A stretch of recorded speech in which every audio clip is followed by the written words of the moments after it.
On le sait, le domaine de l'arbitrage ne fait qu'évoluer d'année en année, que ce soit avec la goal line technologie, le hors-jeu semi-automatique ou encore la VAR, mais s'il manque bien quelque chose à cet arbitrage dans notre sport, c'est bien ce côté proximité avec le téléspectateur, et ce côté proximité pourrait arriver très rapidement avec des arbitres équipés d'un micro et en étant sur écoute pendant 90 minutes. Mais est-ce que mettre des micros sur les arbitres à chaque match est réellement une bonne idée? Et j'avais vraiment envie de me pencher sur la question car c'est quelque chose qui ne devrait pas tarder à arriver. Alors évidemment, directement quand on pense micro sur les arbitres, on se dit bah ouais c'est quelque chose de génial, c'est logique. Peut-être, mais en tout cas moi personnellement, j'avais vraiment envie d'approfondir la chose, avoir une vraie réflexion et pas uniquement répondre par oui ou par non. Bref, est-ce que mettre les arbitres sur écoute est réellement une bonne nouvelle pour notre sport? C'est ce que nous allons voir aujourd'hui au travers de cette vidéo.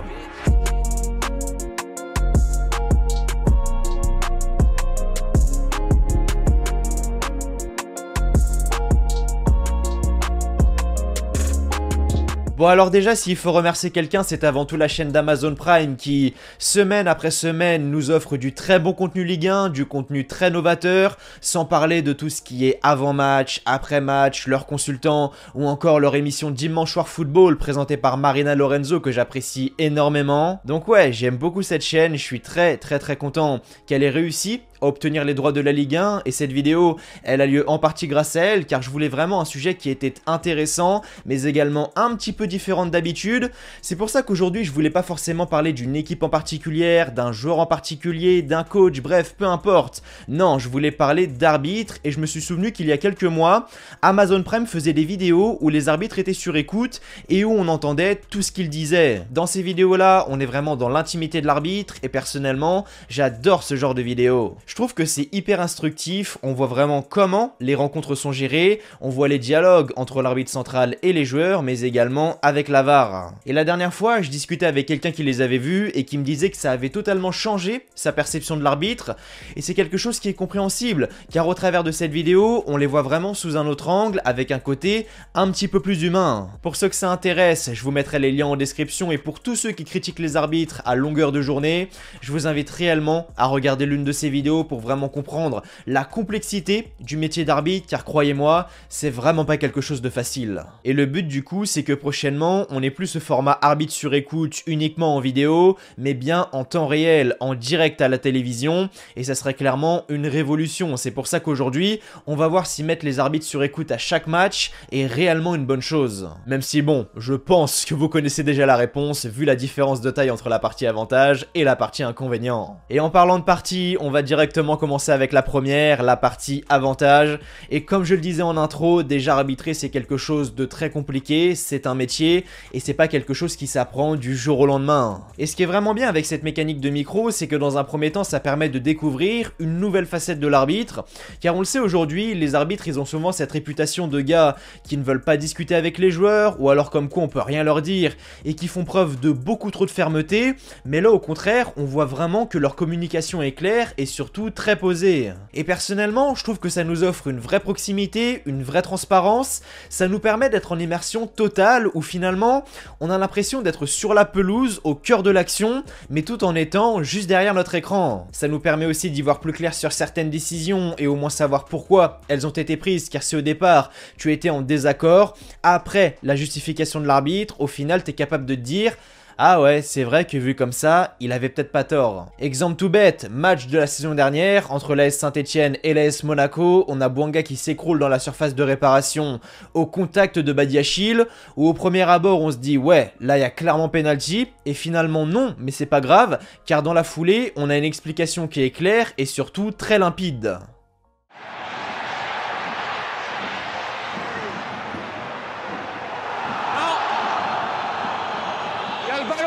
Fouillage, Mika, mais pour moi c'est pas sanctionnable. Et ça déjà, ça peut permettre à tous les supporters stéphanois de dire ok, je comprends mieux, je respecte, y a rien à dire, bref c'est clair que ça soit pour l'arbitre, mais également pour les téléspectateurs. Et je pense qu'avec cet outil, mine de rien, il y a pas mal de personnes qui arrêteront de contester les décisions de l'arbitre, parce que, on va pas se mentir, les gens qui contestent les décisions de l'arbitre à chaque match, il y a un moment, c'est fatigant. Après, bon, à l'heure actuelle, les vidéos qu'on a eues, c'est des Saint-Etienne, Monaco, des Marseille-Angers et des Paris-Brest. Bref, c'est gentillet quoi. Moi ce que j'aimerais c'est qu'avant l'intronisation officielle de cet outil, c'est d'avoir une vidéo comme ça en immersion, mais pour un Olympico, donc un Lyon-Marseille, ou encore un classique, donc un Paris-Marseille, qui sont des matchs de plus haut standing, avec beaucoup plus de tension, et généralement, et j'insiste bien sur le généralement, avec un arbitre assez expérimenté, et qui n'est pas à son premier match de Ligue 1. Mais même sans forcément parler de gros matchs ou quoi, juste pour des raisons pédagogiques, il est nécessaire d'avoir le micro. C'est un outil qui pourrait vraiment valoriser les arbitres, car aujourd'hui, il y en a énormément qui les critiquent, mais c'est pas facile de prendre des décisions comme ça à chaud, et surtout dans le feu de l'action. On sait qu'avec la fatigue, on perd en lucidité, et un arbitre ça court énormément, j'ai fait mes recherches, et j'ai vu que lors d'un match, un arbitre ça court plus qu'un joueur, donc devoir prendre la bonne décision en une fraction de seconde et en étant totalement cramé, ça doit être super dur. Et pourtant ils arrivent à le faire, ou du moins ils le font du mieux possible, et en plus de cela, quand on voit la pression qu'ils subissent parfois, que ça soit par les joueurs, le staff et les supporters, bah respect parce que bordel, faut vraiment avoir la tête froide. Et je trouve qu'au niveau des arbitres, le plus compliqué c'est pas forcément le côté physique, mais bien le côté psychologique. Savoir parler aux joueurs, savoir les écouter, savoir prendre les bonnes décisions, et même en cas d'erreur, essayer de faire comprendre sa décision, et essayer de faire comprendre qu'une erreur ça peut arriver, et surtout en espérant que même en cas d'erreur, on ne portera aucun jugement. Après ce genre de scène, ça nous donne aussi de superbes séquences, comme cette explication entre Chardonnay, donc joueur de Brest qui conteste les décisions de l'arbitre, et Monsieur Pignard va gentiment lui expliquer le pourquoi du comment. C'est les petites fautes.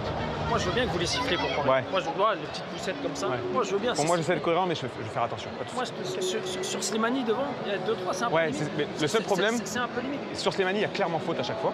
Ouais. Clairement. Sauf que le seul truc, c'est que Slimani, avant, monsieur Slimani, il est comme ça sur le joueur. C'est tout simplement pour ça. Et je le dis clairement à chaque fois dans les raids, je dis il y a clairement faute sur lui, sauf que c'est lui en premier qui fait la première faute. C'est pour ça que je comprends que c'est frustrant pour lui, il n'a pas compris, mais c'est votre rôle de lui expliquer si vous voulez. Parlez-lui, parce qu'après, lui, D'accord. lui Ouais. il va monter en pression. Ok, ouais, j'ai vu qu'il monte en pression, je Voilà, le dis. et il va venir et vous Ouais. allez le mettre à carton. Sauf parce qu'il arrive trop que, véhément. exactement, Voilà. vous avez tout compris, parfait. Si Mais ça, sachez que c'est lui qui fait la première. c'est ça. Super, j'apprécie, c'est bien. Et ça je suis désolé, mais c'est des images qu'on aime voir, c'est des images qu'on a envie de voir chaque week-end, parce que ça nous permet de vivre le match d'une toute autre manière. C'est des détails qui sont super importants pour les supporters qui, eux, de leur côté, n'ont pas accès à toutes les informations, qui sont sur le terrain, donc hop, on écoute, on a l'explication de l'arbitre, et comme ça c'est réglé, et tout le monde est content. Ça nous permettrait aussi de voir si les joueurs avec des réputations d'ingérables comme Marco Verratti sont réels ou non, mais aussi de constater ce que disent les joueurs aux arbitres, parce que oui, eux aussi, on va les entendre. Il n'y aura pas que l'arbitre, et c'est ça en fait qui rend l'immersion encore plus folle. Je vais encore vous montrer un extrait, et ça c'était lors du match entre l'OM et Angers, où on a Saliba qui ne fait pas exprès de mettre une semelle à Bentaleb, mais on a Mangani qui va voir l'arbitre pour lui demander des explications, et au-delà de l'interaction, je trouve que l'immersion et la proximité qu'on a avec l'arbitre central et les joueurs est super intéressante.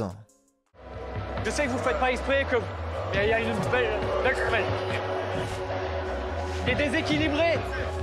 Si on fait pas exprès, c'est quand même. Non, il faut faire. Il l'a pas fait exprès, complètement. Il est complètement déséquilibré, c'est un marchand qui lui marche dessus. Et j'ai envie de dire, enfin, le micro est là, et même si bon, actuellement ce n'est pas encore fait, on s'y approche très fortement, et il a fallu attendre 2023 pour voir les arbitres mis en avant, en accentuant la relation humaine. Et peut-être que les arbitres vont vraiment se sentir en sécurité avec ce micro, étant donné qu'ils seront mieux compris, et du coup, bah ça pourrait les mettre en confiance, en sachant qu'ils ne seront pas jugés. Après, il y a sûrement des gens qui au début vont dire, ouais, c'est bien beau tout ça, mais entre les commentateurs, les supporters, et tout ce qui s'ensuit, ça va être inaudible si on l'entend tout le match. Effectivement, mais ne vous inquiétez pas, le micro sera uniquement activé, ou du moins, on l'entendra uniquement à des moments clés. Parce que oui, entre les commentateurs, les supporters, le staff, l'arbitre qui parle, les joueurs, oui, ça serait un énorme bordel. Bref, si on résume, de 1, le micro, c'est parfait pour l'arbitre qui peut enfin être compris. De 2, c'est parfait pour les joueurs qui doivent être exemplaires. Et de 3, c'est parfait pour les téléspectateurs qui peuvent enfin avoir une explication claire, nette et précise,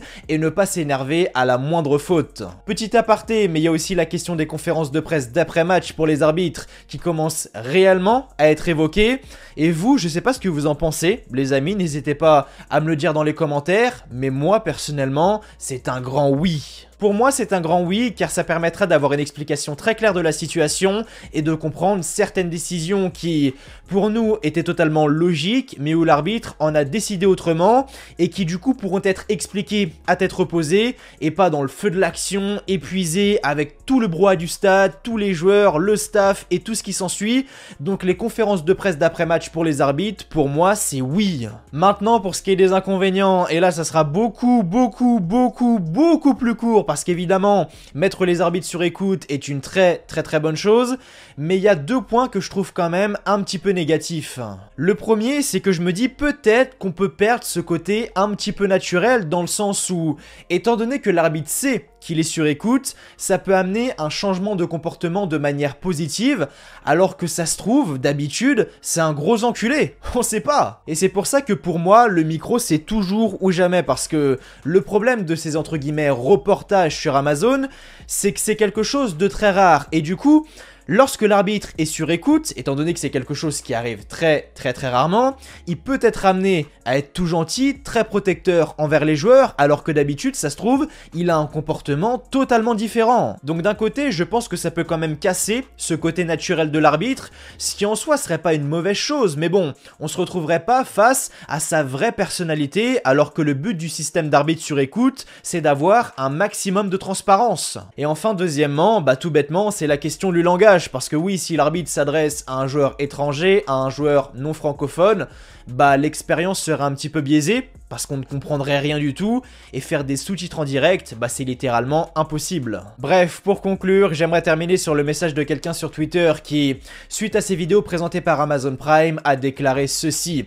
Je cite, « Je suis le premier à critiquer l'arbitrage lors d'un match, mais là, on est en immersion avec lui, et on peut presque sentir la pression qu'il reçoit. C'est bluffant. Entre la prise de décision qui doit être instantanée, répondre aux joueurs, expliquer sa décision, garder un œil sur les coachs, écouter les messages de la VAR. Bref, gros respect. Et sincèrement, il n'y a pas mieux, il a tout résumé, et moi, évidemment que je suis pour, quand on regarde la partie avantage et la partie inconvénient, il y a une différence qui est accablante. Quand on pèse le pour et le contre, il y a beaucoup plus d'avantages que d'inconvénients. Donc oui, je suis pour le micro sur les arbitres.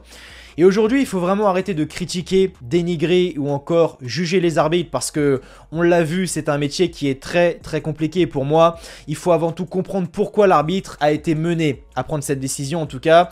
J'espère que cette vidéo vous l'aura fait comprendre. Voilà les amis, c'était tout pour cette vidéo concernant les arbitres sur écoute et j'espère qu'elle vous aura plu. Avant de partir, comme d'habitude, n'oubliez pas le petit like, le petit pouce bleu qui fait toujours extrêmement plaisir et n'oubliez pas de vous abonner à la chaîne si vous avez aimé ce que vous avez vu. Voilà, si vous êtes un énorme fan de foot, cette chaîne est faite pour vous, donc n'hésitez pas.